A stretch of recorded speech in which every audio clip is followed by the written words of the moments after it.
대구 시민 여러분, 오랜만에 인사드리는 것 같습니다.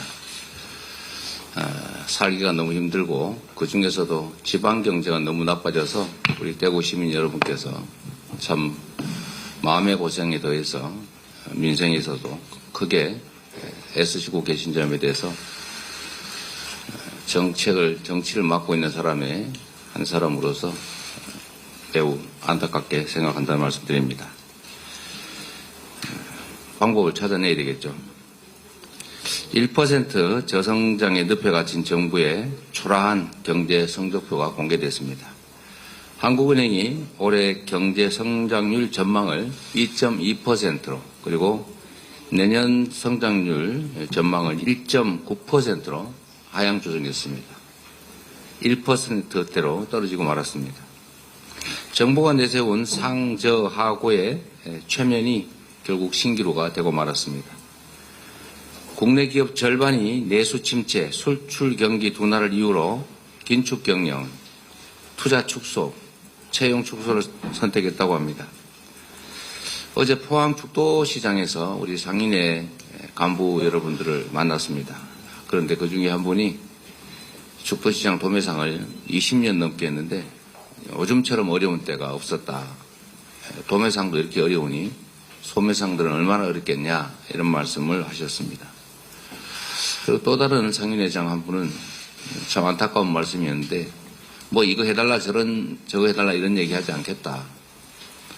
우리에게 최소한의 희망이라도 만들어 달라 이렇게 말씀하셨습니다. 경제 성장이 멈추고 있습니다. 그리고 내수가 침체되고 있습니다. 이럴 때일수록 정부의 적극적 재정 정책이 반드시 필요합니다.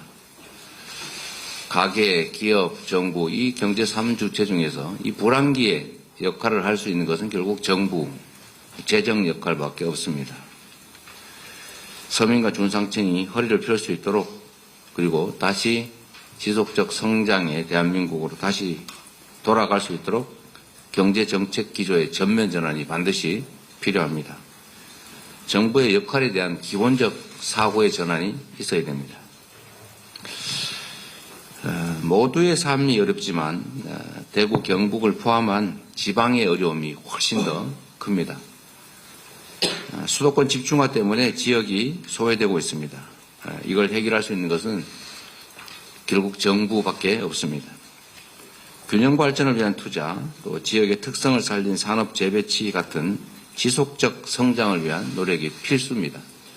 말씀드린 것처럼 대구가 어려운 것은 대구 자체의 문제라기보다는 우리나라 전체 경제 성장의 하강 그리고 경기의 극심한 침체에 더해서 국토 불균형 발전, 수도권 1급 체제라고 하는 것이 주 원인입니다. 원인이 있으면 처방이 있는 것이죠. 이 문제에 대한 처방으로 국토 균형 발전 정책 그리고 성장 회복을 위한 정부 재정의 적극 역할이 반드시 필요하겠습니다. 우리 민주당은 홍준표 대구시장과 협력해서 달빛 내륙철도 특별법을 통과시킨 바가 있습니다. 그리고 여기에 더해서 여야가 힘을 모아서 대구 경북 통합신공항 특별법도 그리고 경주 에이펙 지원 특별법도 얼마 전에 통과됐습니다. 우리 민주당은 여기서 멈추지 않을 것입니다. 국가 로봇 테스트필드 대구 유치, 도시철도 4호선 건설, 그리고 경북도청 후적지에 문화 및 ICT 특구 지정 같은 대구의 미래를 위해서 최선을 다하겠다는 말씀을 드립니다. 우리 여기에 함께하고 계신 대구의 지역위원장님들과 당원들께서도 대구 지역 발전을 위해서 최선을 다해 주시길 당부드립니다.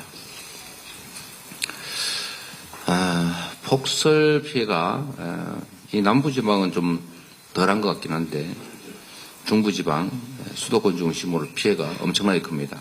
특히 강원 지역들도 그렇고 충청 지역 말할 것도 없는 것 같습니다. 건물 붕괴, 도로 유실, 인명피해까지 곳곳에 민생의 상체기가 나고 있습니다. 피해가 큰 지역 중심으로 신속하게 특별재난지역 선포를 해야 될 것입니다. 당국의 조속한 그리고 깊은 검토를 당부드립니다. 그리고 여기에 더해서 일상이 된 기후위기에 대한 우리 정부의 적극적 대책이 필요합니다. 전례 없는 폭염, 폭우, 또 117년 만에 폭설, 이런 기후위기로 인한 재난 참사는 우리의 삶을 위협하고 있고 앞으로 점점 더 심해질 것입니다. 우리 정부의 무대응, 무대책으로는 이 기후위기를 이겨낼 수가 없습니다. 온실가스 감축 목표, 그리고 에너지 전환 등 전 세계 표준에 맞춘 우리 정부 차원의 강력한 기후대책이 필요하다는 말씀을 드립니다. 이상입니다.